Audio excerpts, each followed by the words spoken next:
Ces dernières semaines, l'Ukraine a intensifié ses attaques contre les infrastructures énergétiques russes, en particulier ses principales raffineries de pétrole. Des images spectaculaires d'incendies apocalyptiques provoqués par des frappes sur les ports pétroliers de Primorsk et Outslouga, dans l'oblast de Leningrad, ont fait la une de la presse internationale. Des images satellites ont ensuite confirmé d'importants dégâts sur les deux sites. Ces frappes ont porté un coup sérieux à la machine de guerre russe. Pourquoi ? Frapper les exportations de pétrole russe, c'est toucher son armée là où ça fait mal, au portefeuille. En plus des frappes sur Primorsk et Outslouga, l'Ukraine a également mené d'autres frappes sur deux autres raffineries russes. Kirishi Neftir Orgsynthes, ou Kinev pour faire court, située dans la ville de Kirishi, oblast de Leningrad, et Yaroslavl Neftir Orgsynthes, ou Yanos, située dans la ville de Yaroslavl, dans l'oblast du même nom. Les attaques pourraient provoquer l'arrêt complet de l'armée russe, mais pour des raisons entièrement mécaniques et non financières. Voici ce que l'Ukraine a frappé, et pourquoi ces frappes constituent un revers majeur pour le Kremlin. Les raffineries Kirishi Neftev, Orgsynthes et Yaroslavl Neftir Orgsynthes se trouvent toutes deux à environ 690 à 700 km de la frontière ukrainienne la plus proche. Mais il ne s'agit pas de simples raffineries ordinaires. La Russie compte au moins 50 raffineries au total, ce qui montre à quel point l'industrie pétrolière du pays est vaste. Kinev était considérée comme la deuxième plus grande et Yanos comme la quatrième. Les deux raffineries ont une production estimée à environ 380 000 et 300 000 barils de pétrole par jour, respectivement. La capacité totale de raffinage de la Russie est estimée à environ 6,5 à 6,6 millions de barils par jour. Donc, la Russie perd un peu plus de 10% de sa capacité totale de raffinage chaque jour que ces deux raffineries sont hors service. C'est énorme! Depuis que l'Ukraine les a frappées fin mars, les deux installations paraissent totalement hors service. Cela fait presque une semaine sans aucune production, et il n'y a aucun calendrier pour la reprise des opérations. Avec les frappes sur les centres d'exportation de pétrole voisins de Primorsk et Outslouga, la Russie perd d'énormes revenus provenant des exportations de pétrole. Et tout cela arrive au mauvais moment. Dans le monde entier, le prix du pétrole a grimpé en flèche à la suite de la fermeture du détroit d'Ormuz par l'Iran, en réponse aux attaques des États-Unis et d'Israël.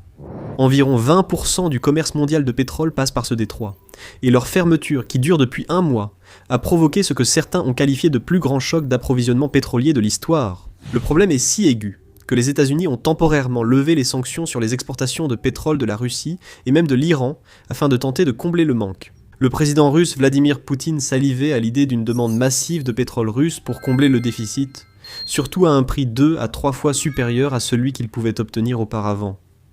Mais c'est le contraire qui se produit. Au prix actuel, il perd entre 50 et 100 millions de dollars par jour, à cause des frappes combinées sur ces deux raffineries, et sur les centres qui expédient le pétrole qu'elles produisent. Ça doit faire mal.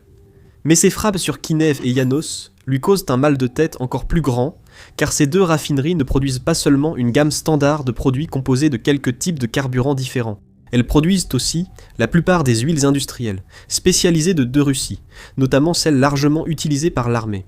Cela signifie que si l'Ukraine parvient à les mettre définitivement hors service, la machine de guerre de Poutine s'arrêtera progressivement, voire se bloquera complètement. Il existe aussi une troisième raffinerie produisant les huiles industrielles nécessaires à l'armée russe. La raffinerie Lukoil Volgograd Nefte Pereiravodka Volgograd. Avec une production de 280 000 à 300 000 barils par jour, soit environ 5% de la production totale de raffinage de la Russie, c'est la plus grande raffinerie du district fédéral sud de la Russie. Cependant, celle-ci a également été frappée à plusieurs reprises par l'Ukraine. L'Ukraine a attaqué l'usine à 9 reprises. La dernière frappe, survenue dans la soirée du 11 février, a endommagé une unité clé de distillation du brut qui représente environ 40% de sa capacité, forçant une suspension totale des opérations. À la fin du mois de mars, l'installation reste hors service, et aucun calendrier de redémarrage n'a été communiqué. Il y a donc peu de répit pour Poutine de ce côté-là. L'usine de Volgograd est spécialisée dans le raffinage poussé, produisant du gazole et de l'essence standard, ainsi que des carburants spécialisés comme le kérosène d'aviation, le fioul, le bitume et les lubrifiants. Beaucoup de ces produits sont essentiels à l'armée russe. Les avions de chasse et bombardiers stratégiques ne peuvent voler sans carburant d'aviation. Impossible de faire fonctionner blindés, systèmes mobiles de défense aérienne et artillerie sans les lubrifiants indispensables à Kharkov à leurs nombreuses pièces mobiles. Pour Poutine, ce n'est pas seulement le double, mais le triple de problèmes. En tant que deuxième plus grande raffinerie du pays, Kinev produit environ 80 produits différents. Cela inclut des essences pour moteurs, des carburants diesel, du kérosène, des fuels, des bitumes pétroliers, du gaz de pétrole liquéfié, des aromatiques et solvants pétroliers, des paraffines pétrolières, de l'acide sulfurique, du soufre et bien d'autres produits. Fait crucial, l'usine produit également pratiquement toutes les qualités de carburant pour avion, tant pour l'aviation civile que pour l'aviation de combat. Cela inclut les types de carburants d'aviation TS, un T1, T1, S, T2 et RT. Le plus couramment utilisé est le T5 qui est considéré comme comparable au jet Ion occidental. C'est le kérosène standard utilisé comme carburant dans la majorité des avions militaires et civils russes. Il est connu pour ses performances améliorées par temps froid, avec un point de congélation très bas, de moins 58 degrés Fahrenheit. RT, parfois appelé PT car c'est ainsi qu'il apparaît dans l'alphabet cyrillique, est une qualité supérieure de TS1. Il est souvent décrit comme un carburant russe unifié pour les avions subsoniques et supersoniques. RT est un produit hydrotraité, avec des spécifications de qualité supérieure, et il est utilisé par des avions de combat supersoniques, comme le Su-30, pour des missions où le carburant peut chauffer. Donc, chaque jour où Kinev reste hors ligne prive l'armée de l'air russe des carburants essentiels dont elle a besoin pour maintenir ses chasseurs et ses bombardiers en vol.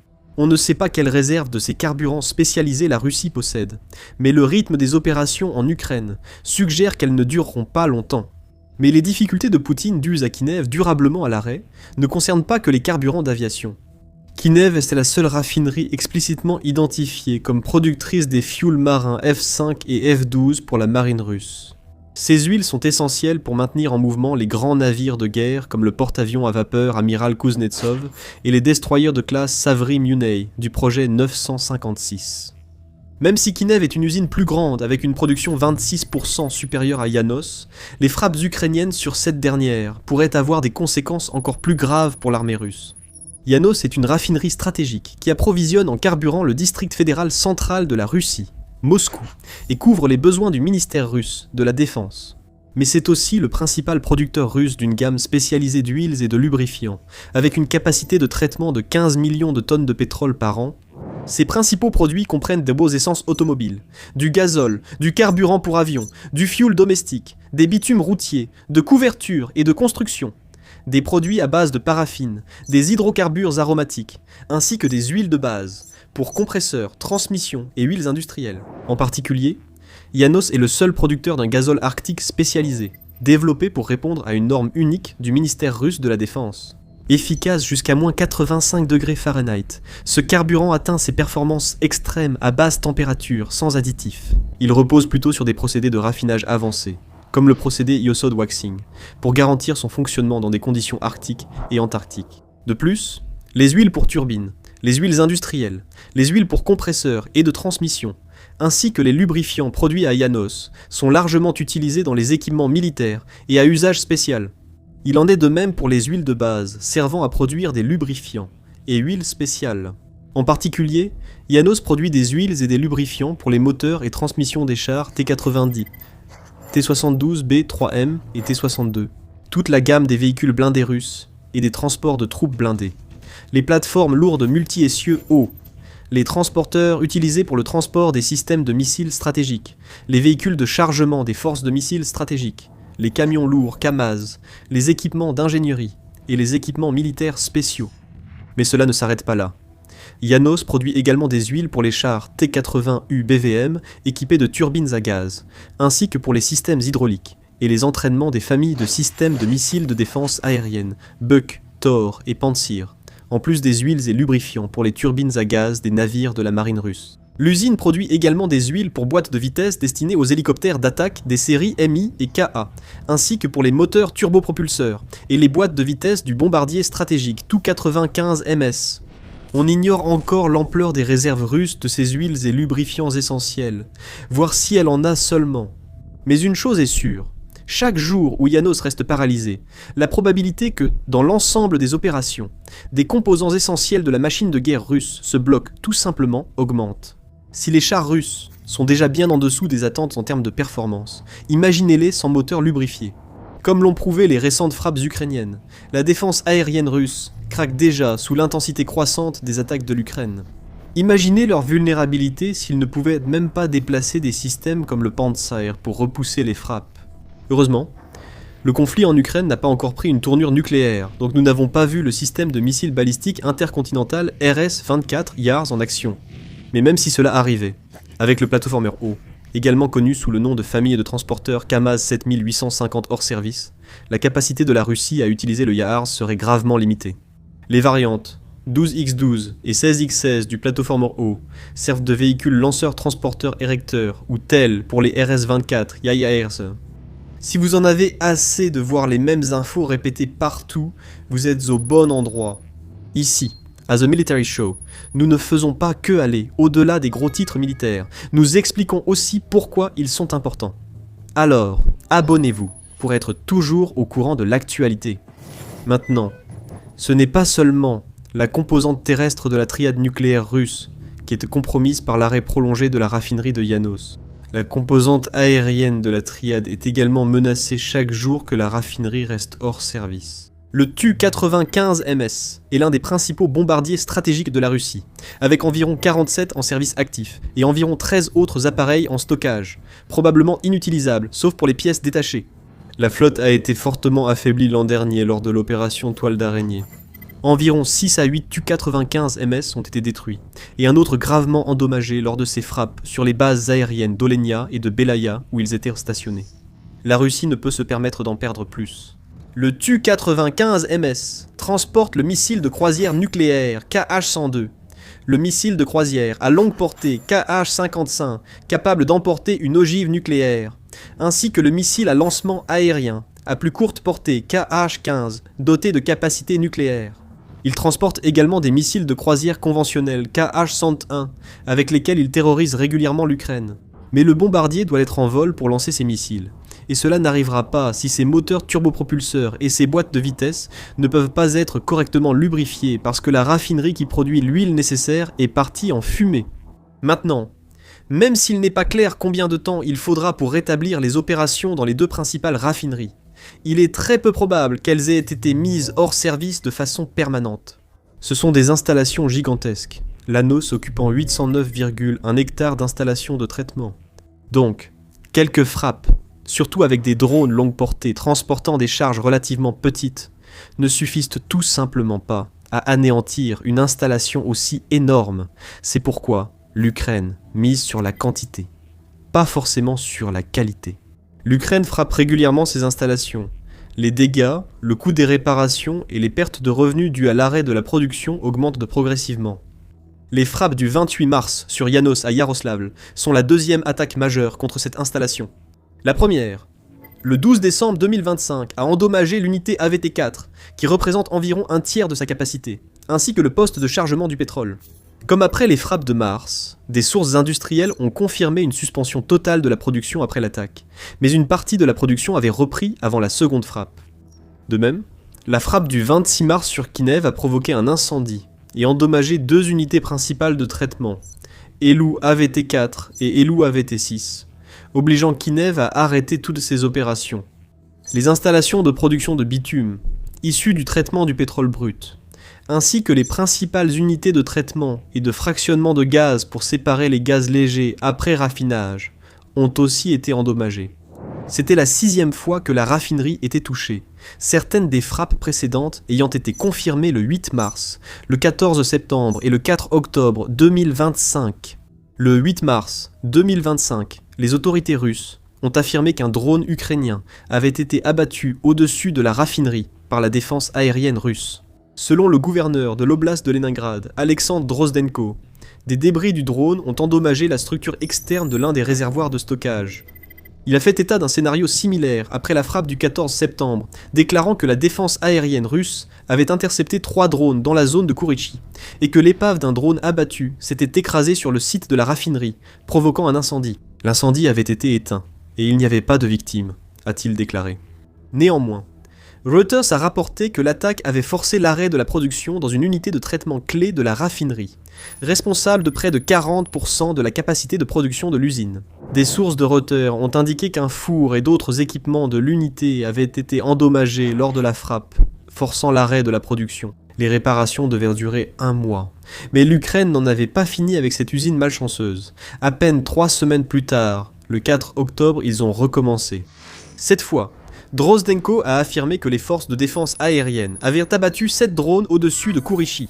Des débris ayant provoqué un incendie dans une zone industrielle. Incendie qui a ensuite été éteint. Les drones visaient presque certainement la raffinerie Kinev. Et les images de l'incendie massif suggèrent qu'il s'agisse d'une frappe directe ou de débris. La raffinerie a bel et bien été touchée. À présent, les frappes de mars 2026 semblent avoir causé les plus gros dégâts à l'installation jusqu'à présent. Et rien n'indique que l'Ukraine ait l'intention de s'arrêter là. Pourquoi le ferait-elle ? Les 2 installations et la raffinerie de Volgograd sont essentielles au bon fonctionnement de la machine de guerre russe. Des frappes régulières sur ces installations réduisent la capacité de la Russie à continuer de produire du matériel spécialisé et important, ce qui est absolument nécessaire pour qu'elle puisse poursuivre la guerre. Les frappes ukrainiennes ne visent pas uniquement ces installations. Rien que dans la Baltique, l'Ukraine a frappé de nombreuses autres cibles, perturbant opérations militaires et civiles russes la même semaine que les frappes sur Kinev et Yanos. L'aéroport de Pulkovo, le 2e plus grand de Russie, et le principal aéroport international desservant Saint-Pétersbourg, a été contraint de suspendre les vols pour la énième fois lors des attaques du 26 mars. La nuit précédente, les 24 et 25 mars, des drones ukrainiens ont frappé le complexe de traitement de gaz Novotek au port d'Oust-Louga, le service de sécurité d'Ukraine, ainsi que les forces des opérations spéciales ayant revendiqué la responsabilité. Cette opération a suivi une attaque de drones contre le terminal pétrolier de Primorsk les 22 et 23 mars, où un dépôt de carburant a été incendié. Les responsables ukrainiens considèrent ces attaques coordonnées comme un effort continu pour viser les infrastructures d'exportation, générant des revenus pour la guerre russe et soutenant les expéditions mondiales de pétrole et de gaz. Les frappes contre les infrastructures énergétiques russes ont été à juste titre surnommées des sanctions cinétiques, et elles font mal. Les perturbations des exportations russes et le chaos provoqué dans la société russe par les interruptions de voyage ont sans aucun doute un impact sur la capacité de la Russie à faire la guerre et à maintenir la population sur place, en soutien à la guerre en général. Mais les frappes contre les 3 principales installations qui approvisionnent son armée en lubrifiant font encore plus mal. Les unités de raffinage endommagées, comme la distillation primaire et les craqueurs catalytiques, ont diminué la production de carburant militaire. La frappe de Kinev en mars 2026 à elle seule a supprimé plus de 6% de la capacité de raffinage de la Russie et a perturbé l'approvisionnement du nord-ouest de la Russie pour une durée indéterminée. Fait crucial, les frappes ont également perturbé l'approvisionnement des territoires occupés en Ukraine, ralentissant et dans certains cas, semblant arrêter l'offensive de printemps russe déjà chancelante. Ces attaques contre les raffineries, ainsi que de nombreuses autres, ont mis hors service entre 15 et 40% de la capacité de raffinage de la Russie à différents moments, forçant Moscou à réduire ses exportations de carburant et à puiser dans ses réserves pour répondre à la demande intérieure, surtout pour son armée. La chute des revenus pétroliers limite le financement de la guerre par Poutine et augmente les prix du carburant, accentuant le mécontentement populaire. Cela a forcé la Russie à adopter une posture défensive. Les frappes sur des raffineries plus éloignées ont forcé Poutine à redéployer ses ressources de défense aérienne déjà limitées pour les protéger. La Russie a même été contrainte de mobiliser des réservistes pour faire fonctionner ces systèmes. Plus de systèmes de défense aérienne à l'intérieur du pays signifie moins de disponibilité sur le champ de bataille, ce qui constitue un avantage évident pour l'Ukraine. Mais surtout, plus ces raffineries restent hors service longtemps, plus la pression augmente sur les parties opérationnelles des machines qui alimentent la machine de guerre russe. Poutine ne peut tout simplement pas se permettre de continuer à envoyer des chars, des véhicules blindés, des systèmes de défense aérienne, et même son armée de l'air au combat si le pétrole nécessaire pour les faire fonctionner et les lubrifier n'est pas disponible. Plus l'Ukraine frappe ses raffineries, plus elle affaiblit fondamentalement la capacité de la Russie à continuer de lui faire la guerre. L'Ukraine a tout intérêt à continuer à les frapper, sauf si ses alliés la convainquent d'arrêter.